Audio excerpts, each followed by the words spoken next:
salvation I am commanding you today for your own well-being and that of your descendants after you, so that you may long remain in the land that the Lord your God is giving you for all time. This is the word of the Lord. Thanks be to God.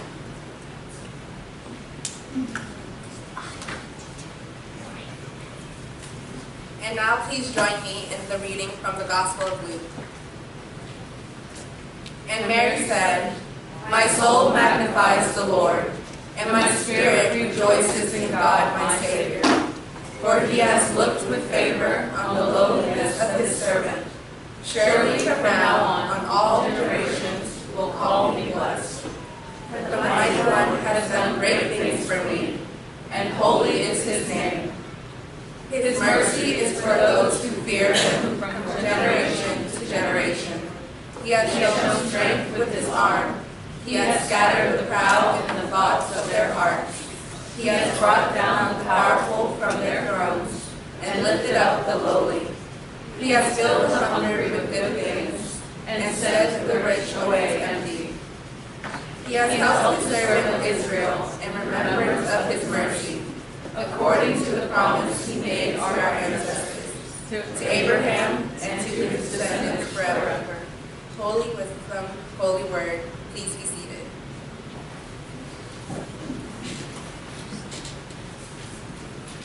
So I'm going to invite Mike Clawson, our guest preacher, to come up. We're thankful for him to offer the gift of the word today. He is a church historian. He is the coordinator of the New Story Festival, which will be happening in the spring. He's going to tell you a little bit more about that. But the sort of highlight he gave me was that it's like the Wild Goose Festival, if you've heard of that, but in an urban context, which is really cool. So, and I'm excited it gets to happen in our backyard here in Austin. So, Mike, over to yours. Good morning, y'all. Good morning. First, I just want to say thank you again to Becca for inviting me to preach this morning. As she mentioned, we've been friends since seminary, back when she was an intern, a member here, I guess. So I've heard lots of good things about y'all for years and years. So I'm very honored and grateful to be with you this morning and tell you a little bit about what I've been working on, this thing that we call the New Story Festival. And so full disclosure, this is going to be a sermon, but it's also just an unapologetic sales pitch and an invitation to your involvement. This festival has been a labor of love, a gift that we want to give to your church and to this community, to Austin, and we need your help. So what I want to do this morning is share with you the theology and the vision that underlies our festival, this thing that we call the New Story. It's been said that the world is not made of atoms, it is made of stories, and I believe that. The world runs on stories. Our lives consist of stories. All of us were born into narratives that help us define our place in the world. Stories about our childhoods and our families, our personalities and our ideals, our careers, our relationships, our successes, and our failures. Sometimes the stories we tell help us make sense of our lives, find meaning and contentment. And sometimes they don't.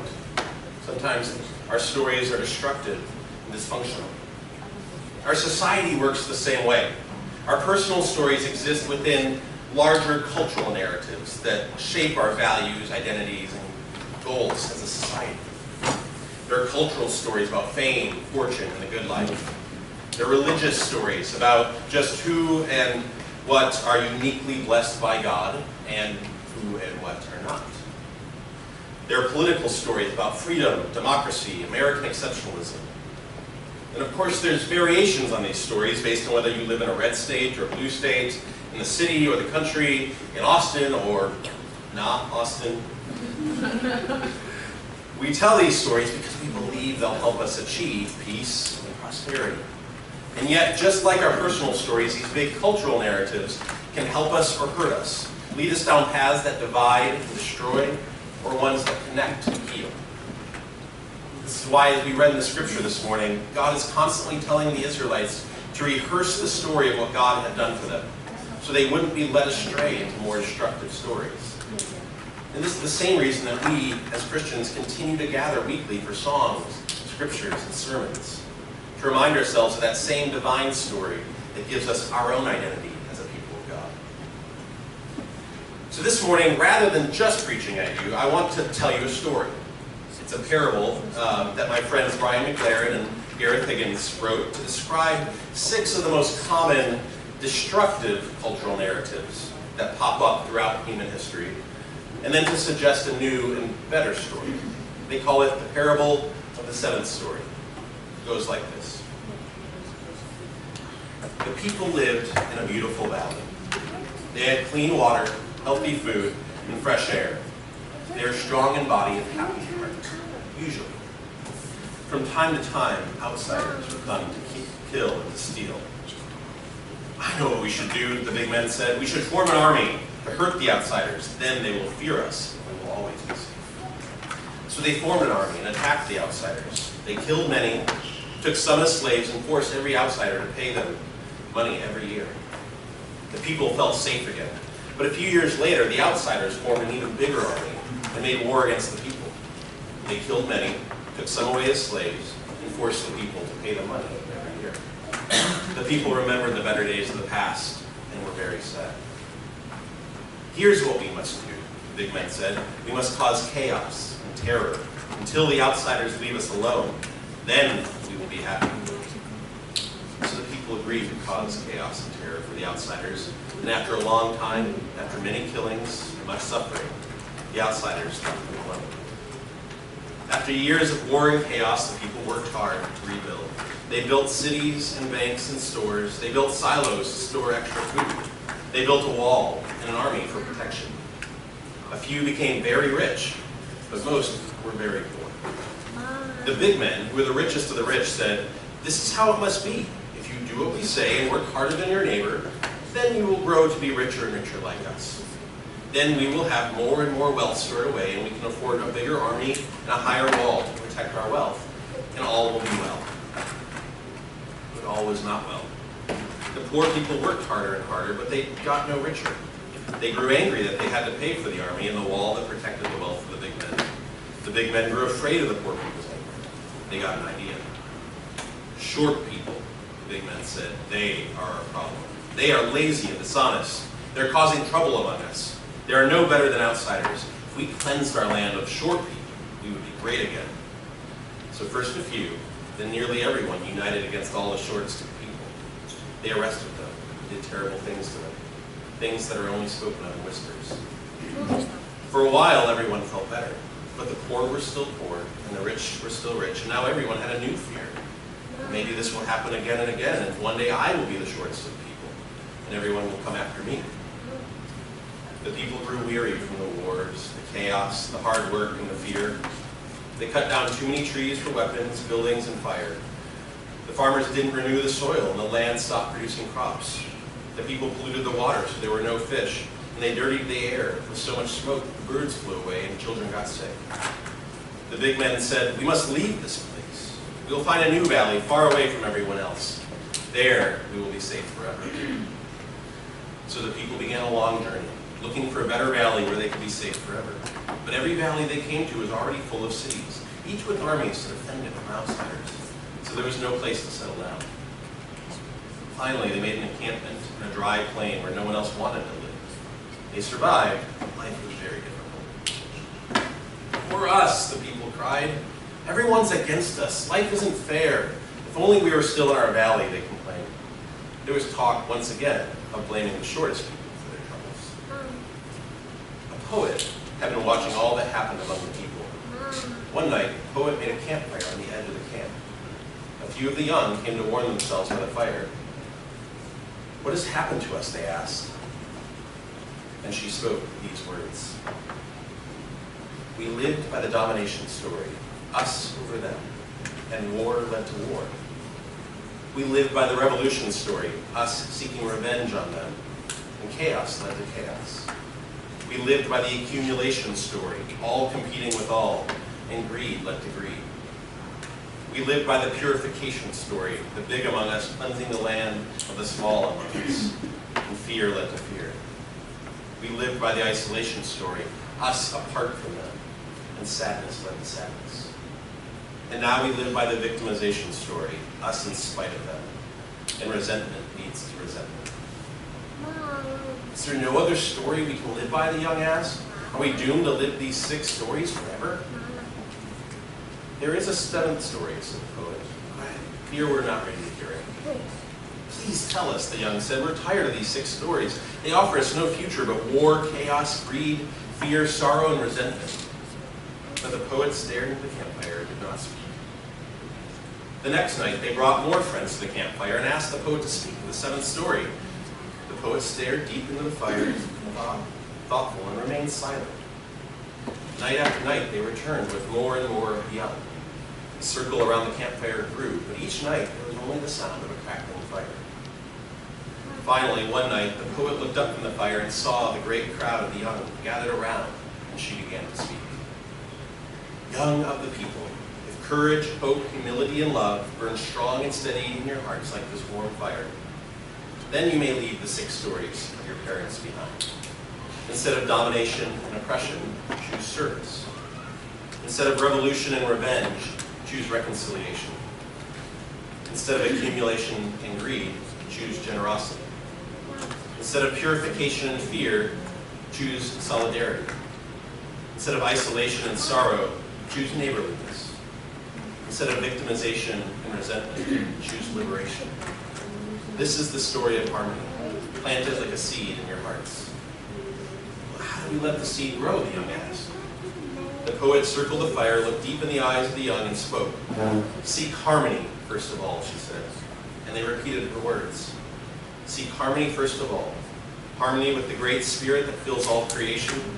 Harmony within your own soul. Harmony with your family, friends, and neighbors. Harmony with the vulnerable, the outcast, and the outsider. Harmony with the earth and all creatures. Harmony even with the enemy. Seek harmony first of all, and harmony will be your story. For many days, the young talked amongst themselves about the 6 stories, and especially about the 7th. Word got to the big men, and they were afraid. The big men quickly called everyone together in the center of the camp. Do you remember when the short people caused us so much trouble? We had to cleanse the land from them? The poet is a new troublemaker who divides the young from the old, and now we must cleanse the land again. Get up, come join us. The big men stirred up the people. They became a mob and circled the poet's camp. They tied up the poet's hands and feet, covered her mouth with an old rag. They did terrible things to her, things not even spoken of in whispers. The next morning, when the young saw that the poet was gone, they cried out in grief and anger. We must get revenge, one growled. Let us cleanse the old from the land, another yelled. Let us take all their wealth and become big men ourselves, screamed another. Let's run far away and form our own encampment, another shouted. Why even try, some cried. We have no future, all hope is gone. You see what we're doing? The youngest of the young said. We're forgetting what the poet taught us. We're choosing the 6 old stories, just as our parents did. And everyone was silent.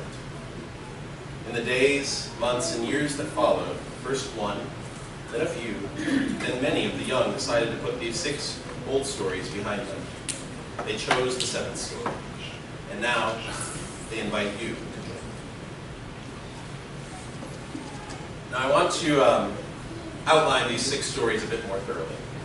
I call them the shadow stories because they appear as shadow sides of our good and legitimate desires for safety, peace, and prosperity. The domination story is us over them. It says we will never be safe unless we rule over them, unless we dominate and destroy our enemies. We see this story in the history of every empire ever. Roman, British, American, galactic, bringing freedom and peace and prosperity at the point of a sword or tank or lightsaber. It's any story where the solution is simply to kill, destroy, or oppress your enemies. The domination story is the shadow side of healthy leadership and the right use of power. The revolution, or better, the revenge story, is about us getting back at them. This story says that we will only be free once we do to them what they did to us. Historically, we see it in the cycles of violence and ongoing oppression that occur whenever a revolution becomes more about violent revenge than actual justice, and ends with the oppressed becoming the new oppressors. The revenge story is the shadow side of necessary resistance to injustice. It's not wrong to stand against oppression, but it is possible to do so in ways that seek to redeem one's oppressors, not merely destroy them. The purification story is them away from us. This story says that they are the problem, whoever they are, and need to be separated from us if we are ever to be safe or prosperous.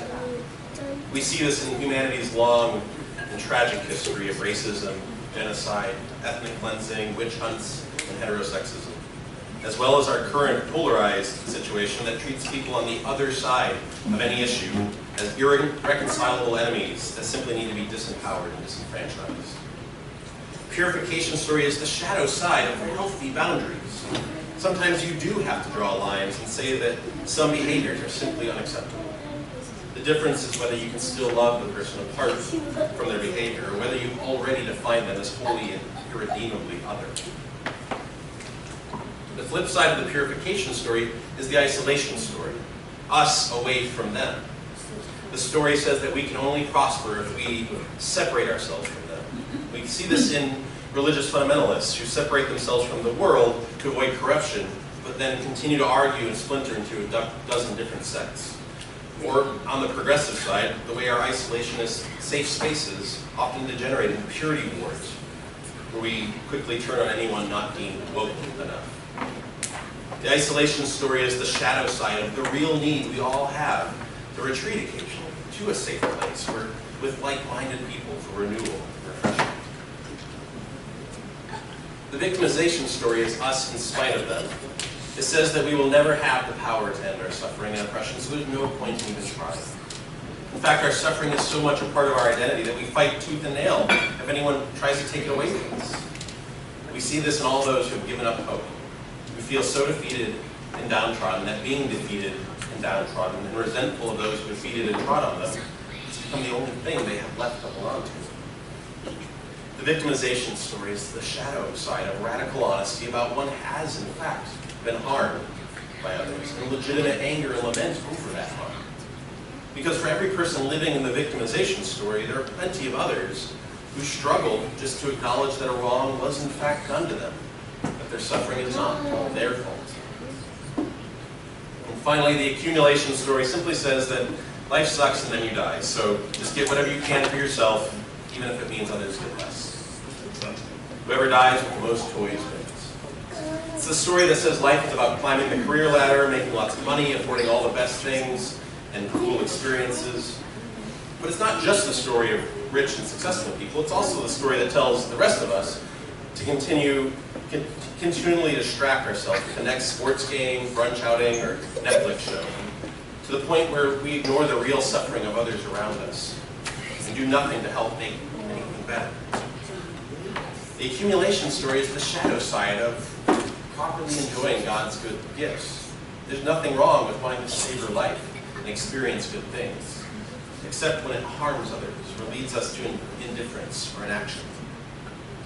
Interestingly, each of these stories show up in the Bible as well, especially in the New Testament. The domination story is the long history of Israel's oppression by Egypt, Babylon, and Rome.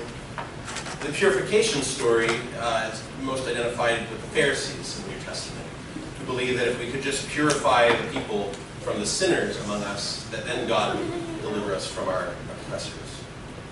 The isolation story we see in the group that's called the Essenes, that John the Baptist would probably have heard of, whose solution was simply to withdraw into the desert and avoid engaging with Roman oppressors entirely. The accumulation story was the Sadducees and the Herodians that said, let's just collaborate with the Romans and get while the getting's good. While the Zealots are the violent revolution story, the attempts to overthrow Roman rule and reestablish an independent kingdom of Israel, which they tried to do several times and ultimately were crushed brutally, leading to the victimization story of later Judaism that just says, we are people who have suffered and will always suffer. But there is a new and better story. A seventh story of collective liberation and reconciliation that teaches some of us or all of us. It says we're all in this together. So the only way to be truly free, secure, and prosperous is for more and more of us to choose to live our lives in harmony with and for the benefit of all. First for the liberation of the oppressed, but and also for the redemption of and reconciliation with oppressors. We see this story throughout the Bible. When God says to Abraham, "You are blessed to be a blessing." Or when Jonah, an Israelite, was told to demand repentance from, but also offer redemption to Israel's worst enemies. Or in the New Testament, as we read this morning, Mary sings about lifting up the lowly and bringing down the powerful. And Jesus declares good news for the poor and oppressed, but also commands us to love our enemies. The new story doesn't deny that there's oppression and violence, and it insists that liberation must always accompany reconciliation. But it also insists that the solution to oppression and violence is not simply more of the same. Instead, it insists that even our enemies can change, that even oppressive societies and systems can be transformed. It insists that forgiveness, redemption, and reconciliation are always possible. But the new story won't just happen on its own. This story has only ever advanced when human beings have challenged systems that were considered unchangeable, while at the same time casting a proactive vision for the better world they want. It's not enough just to complain about what's wrong. As Richard Rohr says, the best critique of the bad is the practice of the better. So how do we start? How do we start to work towards the new story of liberation and reconciliation? Well, we do it every Sunday by gathering to remind ourselves of our identity as Christ followers. Because if you haven't figured it out yet, the new story is actually a very old story. It's the gospel story.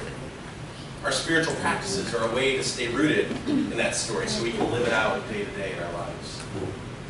We also do it by engaging in practical protest, politics, and service as we stand against injustice and try to turn the wheel of history ever so slightly towards something better. And we do it through our own creativity, through art and music, film and writing, and all the various tools that we use to reshape the landscape of our imaginations so that we can begin to picture what a world shaped by the new story might look like. And one way that I'm doing it is by organizing this festival. It's a 3-day gathering to inspire spirituality, social action, and creativity for the new story. Now you may be asking yourselves, why a festival? Well, speaking as a historian, I can tell you that from fiestas to church feast days, to revivals and camp meetings, to political conventions and rallies, large corporate gatherings have long been one of the tools that humans have learned to use to effect both personal and social transformation. In fact, civilization might have begun with a festival. The oldest religious site in the world is called the Göbekli Tepe in Turkey. It's about 12,000 years old and predates the formation of cities. It was a site where nomadic tribes would gather for religious festivals. And the chief archaeologist working on the site suggests that the first cities might have evolved as a way of providing for the logistical needs of these festivals. They needed a way to coordinate food and shelter and trade and leadership. And so whatever year-round community gathered to organize these events may have provided the basis for the first long-term cities and civilization. Now, I'm not saying that our festival is going to reinvent civilization, but, it could. We might need it to. What I am saying is that from the dawn of time, festivals have been the incubator for birthing all kinds of new possibilities. In her most recent book, Brené Brown asserts that these kinds of large collective gatherings are far more than just distractions. She says they provide opportunities to feel joy, social connection, meaning, and peace. They provide us with a sense of transcendence, communal identity, and higher purpose.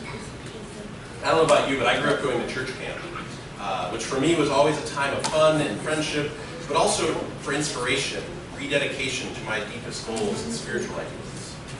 Of course, I always came down from that spiritual high eventually, which is why I think we actually need these kinds of events regularly. Every year at least, but ideally every few months. In the Middle Ages, there was a major religious festival every season. That's why we were hoping to launch the new story as a biannual event, with a preview event in the fall, and then a full 3-day festival in the spring. Because we need regular gatherings like this to inspire us, help us feel connected, and then send us back out into the world to make a difference. We're organizing the New Story Festival around 3 emphases: creativity, spirituality, and social action. It's about bringing people together from diverse spheres: activists, social innovators, religious folks, spiritual practitioners, musicians, artists, storytellers, and more, to share the gifts that we each have to give with each other, and to get us out of our respective silos that we can begin working together. We'll have programming that engages all of those areas and more. Spiritual health and wholeness, big ideas, philosophy, theology, science, social activism, visual arts, performance arts, authentic relating and interpersonal connection, activities for kids and youth, and just playful fun and frivolity. I like to say that what we're doing is more purposeful than a music festival, more fun than a church conference, and more holistic than a political rally, with the best elements of all three. We want to transform individuals and transform society by engaging the whole range of human experience. We're kicking off in 1 month on November 3rd with a preview day, what we call the New Story Experience, with headliners Brian McLaren, the Justice Doula Mickey Scott Bay Jones, a feminist Muslim hip-hop artist, Mona Haydar, she's amazing, an Irish peace activist, film critic, and my festival co-founder, Garrett Higgins, as well as breakout sessions where you'll get a taste of all the different program areas that the March Festival will offer. It will be held just down the road at Houston-Tillotson University, and tickets are not expensive, but seats are limited, so if you're interested, I encourage you to get your tickets soon before they sell out. And bring a friend. It's going to be amazing. At the end of March, we'll be back at Houston-Tillotson for the full 3-day New Story Festival, with all of this and more: music, speakers, workshops, art, games, silent disco, beer and hymns, and deep conversations with new friends that you just met that just might become friends for life. Already for the March Festival, we've confirmed Nadia Bowles-Weber and Angel Kyoto Williams as main stage speakers, and we're close to confirming Reverend William Barber, the civil rights leader from North Carolina, as well. Over the Rhine and War and Treaty will perform from the main stage along with dozens of amazing local bands. It's going to be fun, inspiring, transformative, and just a good time that you won't want to miss. But like I said, I'm here because we need your help to pull it off. If you've liked what you've heard, if you want to get involved, I want to invite you to consider 3 things. 1, buy tickets, come to the event. Better yet, come as a congregation. Think about making it a church retreat, something that you experience together as a community. 2nd, help us spread the word.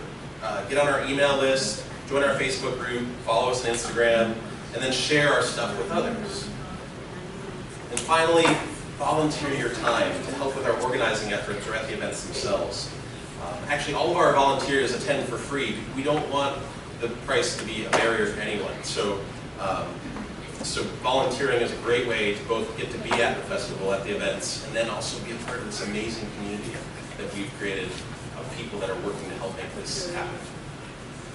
So if you're willing to help with any of those, there's a sign-up sheet at the back. Just put your name and email address there, and I'll be in touch. And I'll make sure you get on the email list so that you'll stay up to date with what's happening. Because again, this isn't just another fun event. It's about bringing the vision of a new story, that story of collective liberation and reconciliation, into reality in our lives, in this city, and in the whole world. It's already happening. We need your help.